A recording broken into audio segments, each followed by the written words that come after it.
জঙ্গলমহলে যেভাবে গাছ চুরি ওরা করছে, উনি আজকে যাদের পাট্টা দিয়েছেন জঙ্গলমহলে, তার মধ্যে এমন 255 জন আছে যারা জঙ্গলমহলের লোকই। আমি তালিকা আপনাদের দিয়ে দিব ঠিক সময়। উনি জঙ্গলমহলকে ধ্বংস করতে এসছেন। বান্দোয়ানে রেসারগুলো থেকে মাসে 50 লক্ষ টাকা তুলে এসপির মাধ্যমে ভাইপোর কাছে যায়। বাঁকুড়া জেলার প্রত্যেকটা বৈধ অবৈধ ঘাট, ইচ ঘাট 5 লক্ষ টাকা করে বালির। কত ঘাট আছে আপনি হিসাব করুন। বৈধ ঘাট যদি 200 থাকে, 2000 অবৈধ ঘাট আছে বাঁকুড়া জেলায়, ইন্টু 5 লাখ হিসাব করে বৈভব তৈরি তুলে দিয়ে আসছে। একইভাবে ঝাড়গ্রামে মোরাম জঙ্গলমহলের কাঠ পাচার করে ধ্বংস করছে জঙ্গলমহলে। সাঁওতালি ভাষায় স্কুলগুলো হয়নি কেন?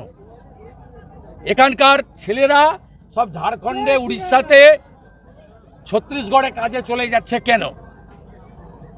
একটা কর্মসংস্থান নেই।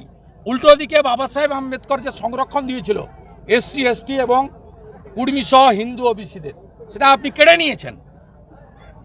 আপনার junior constable, lady constable, home guard, civic volunteer, village police, জঙ্গলমহলে যে 14,000 নিয়োগ হয়েছে 23টা থানা এলাকায় অবিভক্ত মেদিনীপুর মানে ঝাড়গ্রাম আর পশ্চিম নিয়ে বাঁকুড়া এবং পুরুলিয়ার 23টা থানায় 14,000, সেখানে এসসি এসটি কুর্মী সহ ওবিসিদের সংরক্ষণ দেননি। জঙ্গলমহলের মানুষ পাওয়া তো দূরের কথা, বঞ্চিত হয়েছে। মোদিজির পাঠানো অন্ন সুরক্ষা যোজনাকে দিদির চাল বলে আপনার লোকরা চালায়, আর ওই 1800-500 করে কিছু টাকা দেন, তাতে কিছুই হয় না। জঙ্গলমহলের যুবকরা তারা কর্মসংস্থান চায়। জঙ্গলমহলের জনজাতিরা তারা সাঁওতালি ভাষায় আধুনিক চিকিৎসা চায়, আধুনিক শিক্ষা চায়। জঙ্গলমহলের লোককে কেন রাঁচি জামশেদপুরে গিয়ে চিকিৎসা করাতে হয়? এখানে একটাও সুপার স্পেশালিটি হসপিটালে কোনো নিউরোসার্জন থেকে শুরু করে কোনো ভালো ডাক্তার নেই। স্বাস্থ্যসাথীর কার্ড চলে না, ন্যূনতম স্বাস্থ্যের পরিষেবা এখানে পায় না। তা আপনি যেটা অধিকার সেটাই দিতে পারেননি। এইসব কথা বলে আপনি আজকে বলে গেছেন 1 লক্ষ পরিবারে জল দিয়েছি 1.5 লক্ষ টাকার।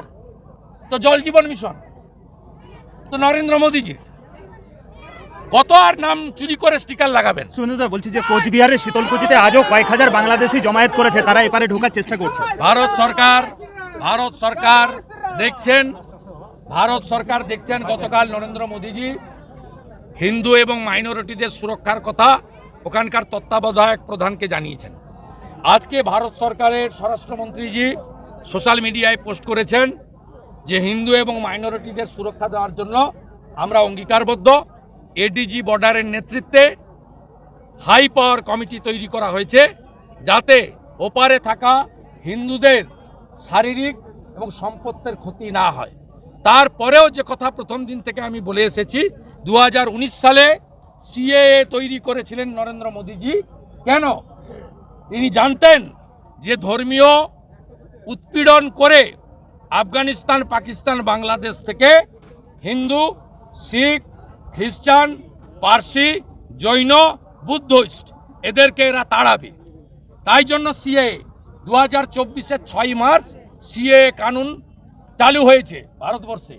তাই আমি একজন সনাতনী হিসেবে বাংলাদেশের সনাতনীদেরকে আশ্বস্ত করতে চাই, গোটা পৃথিবীর হিন্দুরা আর বাঙালিরা, ত্রিপুরায় হোক, আসামে হোক, পশ্চিমবঙ্গে হোক, উড়িষ্যায় হোক, যেখানেই বাঙালিরা আছে, আমরা সবাই বাঙালি, হিন্দু, মাইনরিটি কমিউনিটি বাংলাদেশ তাদের সাথে আছি।